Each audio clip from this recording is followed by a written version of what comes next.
хагалтай тэмцсэн 90 жил.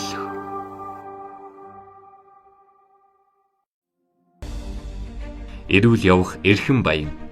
Хүмүүс өвдсөн хойноо л урьдчилан сэргийлэх гэдэг үгийг, аливаа өвчнөөс урьдчилан сэргийлэх гэдэг нь хичнээн чухал болохыг ойлгодог. Хүнд, хөнгөн ямар ч өвчнийг эдгэж өвчтнийг аварна гэдэг гайхалтай. Гэхдээ хүнийг огт өвдгөхгүй байх, өвчнөөс урьдчилан сэргийлнэ гэдэг бүр илүү гайхамшиг.